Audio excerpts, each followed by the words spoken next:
You're watching The Legal Breakdown. Glenn, we've got bombshell new reporting here about the U.S. Supreme Court, the same Supreme Court that is right now ruling on all of Donald Trump's prosecutions, concocting out of whole cloth this idea that Donald Trump has full presidential immunity, and yet now this reporting kind of casts all of that in a new light. Can you explain what just happened here?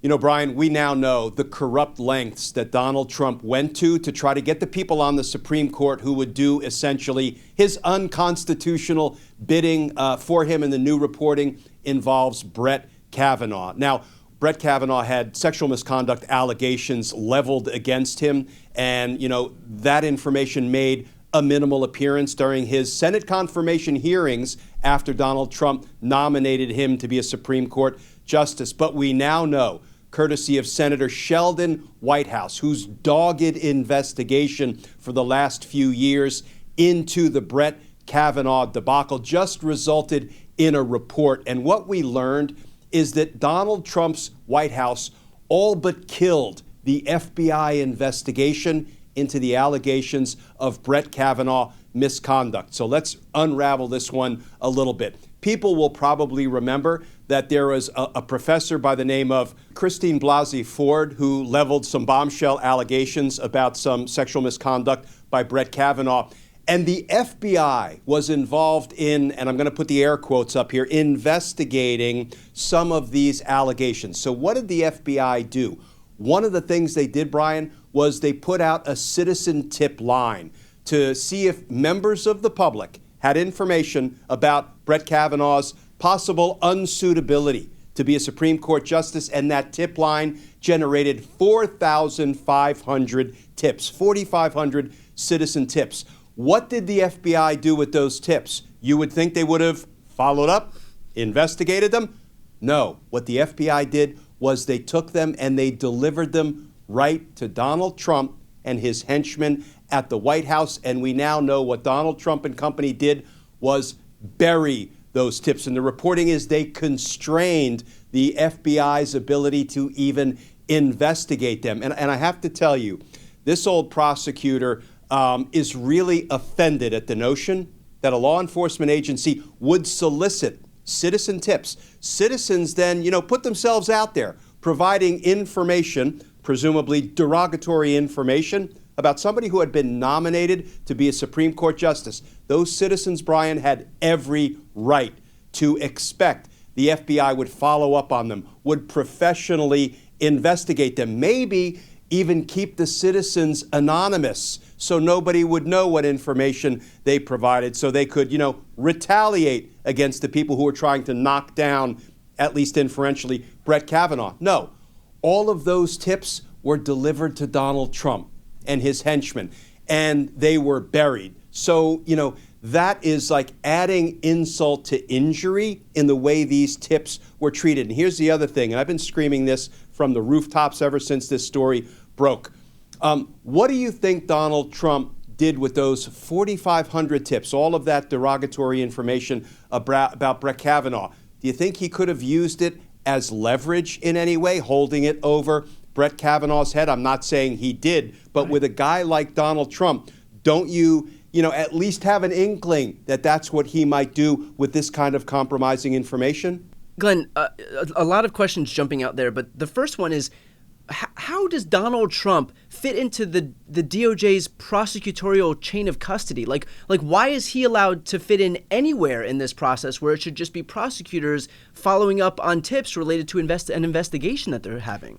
Yeah, Brian, that's exactly the right question, and here's why. Because I want to be clear that when the FBI is involved in a background investigation for an executive branch agency that has requested a background investigation, they behave a little bit differently than the FBI ordinarily behaves as a law enforcement agency. All of a sudden, now bear with me because people might not like it, but it is a fact of the way the FBI is set up. All of a sudden, the executive branch agency or official, Donald Trump in this instance, who requests the background investigation becomes the client.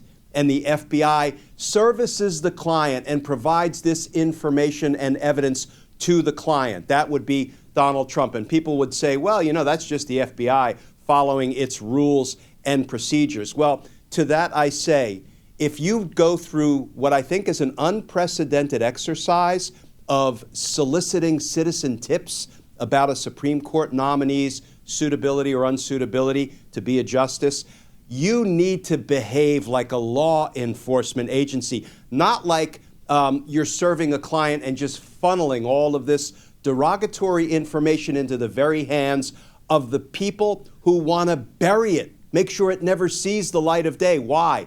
So they could get the Brett Kavanaughs of the world confirmed so he could go on to vote to, I don't know, revoke women's constitutional privacy rights. So he could go on to dole out a healthy dose of immunity to a criminal president like Donald Trump, saying, no, president can commit all the crimes he wants against the American people and he can't be prosecuted for it. Or, I don't know, he could vote that insurrectionists, somebody who has been adjudicated an insurrectionist by a state trial court and a state Supreme Court, can still hold public office, notwithstanding what the 14th Amendment says about insurrectionists being disqualified. This shows the lengths that Donald Trump would go to make sure he got his people, his radical right-wing justices, his ideologues, on the Supreme Court so they could do his bidding. And that is exactly what happened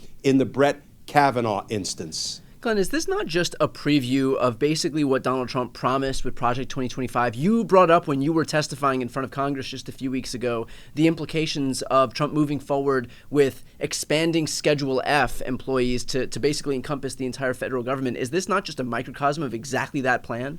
Oh, this is such a perfect preview of the parade of horribles that Project 2025 has in store for the American people. This is weaponization of government at its worst, getting people who have no business being Supreme Court justices and setting, the policy for all of the people of the United States, only to have them claw back constitutional rights that the American people have enjoyed for 50 years. But that is the agenda of the Brett Kavanaughs, as, joined in by the Gorsuches and the Thomases, the Alitos, and of course the Chief Justice Roberts. Talk about a supreme disappointment of a Supreme Court justice. And let me add this, Brian. It's not only the 4,500 citizen tips that were not investigated, but rather were delivered to the very person who had every incentive to bury them.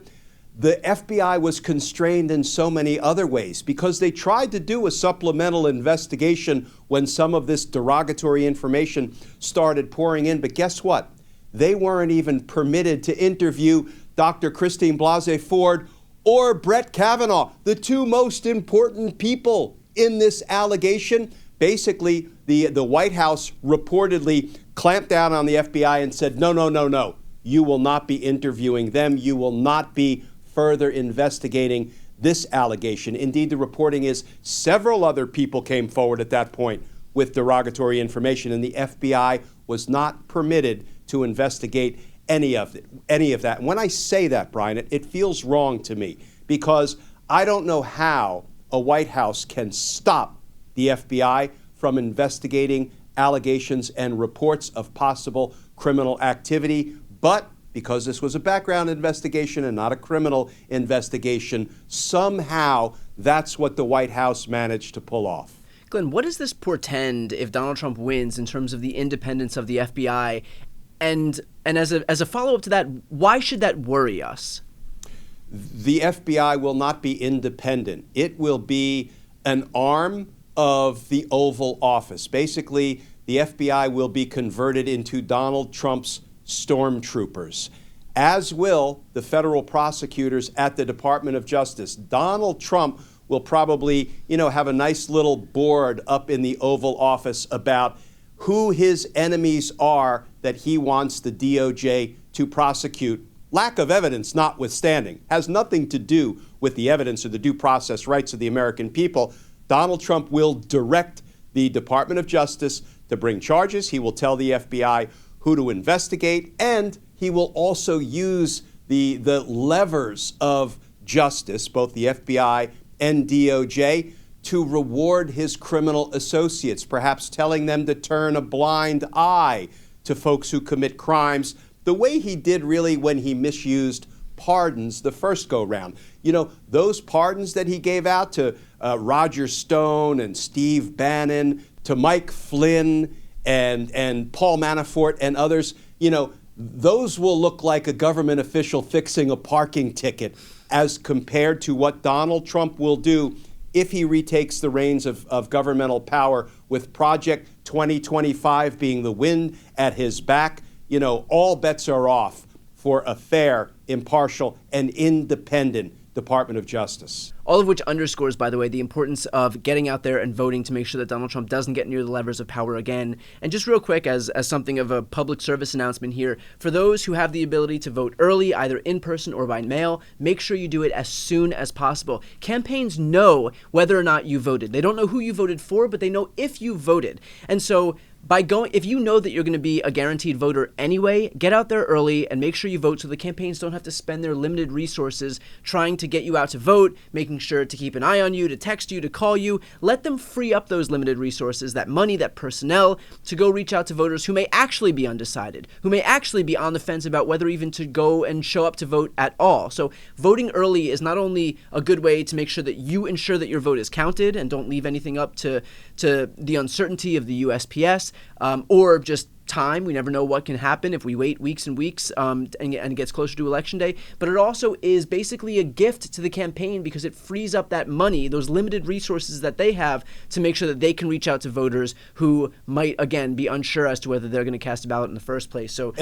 Brian, can I build on that just a little bit? So not only is it a resource issue, as you just laid out for our viewers, I want to come at it from a public safety perspective. So we hear all of this chatter about Donald Trump urging people to go to the polls, to be like informal poll watchers, to see, you know, who's showing up, perhaps who intends to cast a vote for whom. Now, that to me sounds like voter intimidation. That sounds like what Donald Trump is urging people to do come November 5. So also, I don't want to chill anybody from going to the polls on November 5 for fear of what some of Donald Trump's supporters might be up to. However, you know, the earlier you get to the polls, the less likely Donald Trump's, you know, informal poll watchers, his henchmen who might be willing to do his dirty bidding for him on November 5, they are less likely to be there. It's another reason, a public safety reason, to get out to the polls early. Do it now